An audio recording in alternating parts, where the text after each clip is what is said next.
Bismillahirrahmanirrahim. Assalamualaikum warahmatullahi wabarakatuh.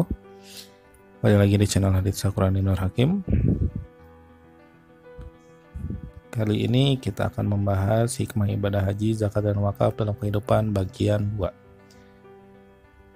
Jangan lupa yang baru bergabung silahkan klik subscribe, karena subscribe itu akan membantu channel ini lebih berkembang dan bisa bermanfaat bagi orang banyak. Di bagian 2 ini akan membahas zakat dan wakaf, karena bagian haji ada di bagian 1 ya. Yang belum menonton silahkan tonton bagian 1 dulu. Oke, langsung aja. Zakat menurut bahasa artinya tumbuh, suci, dan berkah. Sedangkan menurut istilah, zakat adalah pemberian yang wajib diberikan dari harta tertentu menurut sifat-sifat dan ukuran kepada golongan tertentu. Zakat merupakan salah satu 5 rukun Islam dan disebutkan secara beriringan dengan kata sholat pada 82 ayat di dalam Al-Quran. Allah SWT telah menetapkan hukum wajib atas zakat sebagaimana dijelaskan di dalam Al-Quran, Sunnah Rasul, dan ijma ulama. Jadi zakat itu hukumnya wajib ya. Tapi nanti akan ada syarat-syarat kapan saja kita mengeluarkan zakat di slide berikutnya. Hukum zakat tadi wajib ya, atas zakat sebagai salah satu dari 5 rukun Islam disebutkan di dalam Al-Quran. Quran Surat Al-Baqarah ayat 43, Allah SWT berfirman, artinya, dan dirikanlah sholat, tunaikanlah zakat, dan rukulah berserta orang-orang yang ruku. Dalilnya dalam Quran Surat Al-Baqarah ayat 43 ya. Berikutnya adalah syarat dan rukun zakat. Apa saja?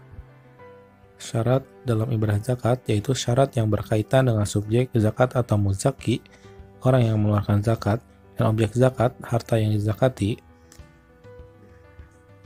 Yang pertama adalah syarat zakat yang berhubungan dengan subjek atau pelakunya, atau muzaki. Adalah muzaki itu harus beragama Islam, harus merdeka, harus sudah dewasa, dan berakal, sehat ya.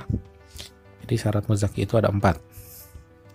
Sedangkan yang berikutnya, syarat yang berhubungan dengan jenis harta sebagai objek zakat adalah harus milik penuh, harus berkembang hartanya, dan mencapai nisab.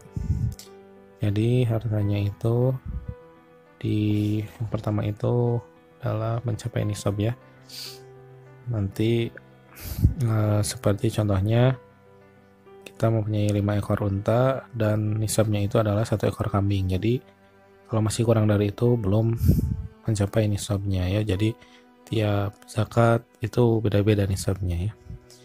Lalu berikutnya syaratnya itu lebih dari kebutuhan pokok. Jadi yang berlebih atau lebihnya itu baru dizakati. Yang berikutnya bebas dari hutang. Selama itu kita masih punya hutang dulu yang dibayar ya. Yang terakhir berlaku setahun. Jadi ada batasnya, yaitu berlaku setahun atau yang disebut haul ya dalam agama Islam. Oke, seperti itu ya. Sekarang kita masuk ke rukun zakat apa saja. Nah, adapun yang termasuk rukun zakat adalah sebagai berikut. Yang pertama, pelepasan atau pengeluaran hak milik pada sebagian harta yang dikenakan wajib zakat. Kedua, penyerahan sebagian harta tersebut dari orang yang mempunyai harta kepada orang yang bertugas atau orang yang mengurusi zakat, amil zakat. Yang ketiga, penyerahan amil kepada orang yang berhak menerima zakat sebagai milik. Jadi itu rukun zakat ada 3 ya. Diteliti dan ditelaah dulu ya agar bisa dipahami. Hikmah dan keutamaan zakat. Jadi hikmah atau manfaat dari kita berzakat itu adalah untuk membersihkan harta yang pertama ya. Lalu di sisi lain zakat juga untuk menyucikan jiwa orang-orang yang berharta, menumbuhkan dan mengangkat derajatnya dengan berkah dan kebajikan, baik dari segi moral maupun amal, hingga dengan demikian orang tersebut akan mendapatkan kebahagiaan baik di dunia maupun di akhirat.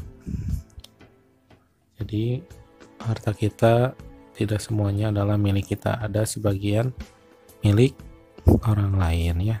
Jadi harus dizakati. Untuk berikutnya kita akan bahas tentang wakaf. Pengertian wakaf berasal dari bahasa Arab yang berarti menahan, al-habs, dan mencegah, al-man'u, artinya menahan untuk dijual, dihadiahkan, atau diwariskan. Sedangkan berdasarkan istilah syar'i, wakaf adalah ungkapan yang diartikan penahanan harta milik seseorang kepada orang lain atau kepada lembaga dengan cara menyerahkan benda yang sifatnya kekal kepada masyarakat untuk diambil manfaatnya.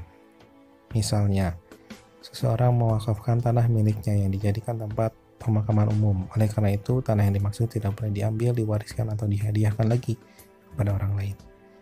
Hukum wakaf. Wakaf hukumnya sunnah, namun bagi pemberi wakaf atau wakif merupakan amalia sunnah yang sangat besar manfaatnya. Mengapa dikatakan amalia sunnah yang sangat besar manfaatnya? Karena bagi wakif merupakan sedekah jariyah. Wakaf adalah perbuatan terpuji dan sangat dianjurkan dalam Islam. Sekarang kita akan membahas rukun dan syarat wakaf. Apa saja? Rukun dan syarat wakaf ada 4. Yang pertama itu ada orang yang berwakaf, yang kedua ada benda yang diwakafkan, yang ketiga ada orang yang menerima wakaf, dan ada yang terakhir yaitu ikrar atau janji. Nah, sekarang lafaz atau ikrar wakaf, sigot, syarat-syaratnya adalah sebagai berikut. Yang pertama, ucapan ikrar wakaf harus mengandung kata-kata yang menunjukkan kekalnya atau ta'bid. Tidak sah wakaf jika ucapannya dengan batas waktu tertentu. Lalu ucapan ikrar wakaf dapat direalisasikan segera. Lalu ada ucapan ikrar wakaf bersifat pasti dan ucapan ikrar wakaf tidak diikuti. Salah satu keutamaan wakaf bahwa ia akan dicatat dan dihitung sebagai amal jariyah, yang pahalanya akan terus mengalir meskipun orang yang mewakafkannya meninggal dunia. Artinya, pemberi wakaf akan tetap menerima pahala selama wakafnya dimanfaatkan oleh orang lain, walaupun sudah meninggal dunia ya. Lalu, harta wakaf dan pemanfaatan wakaf.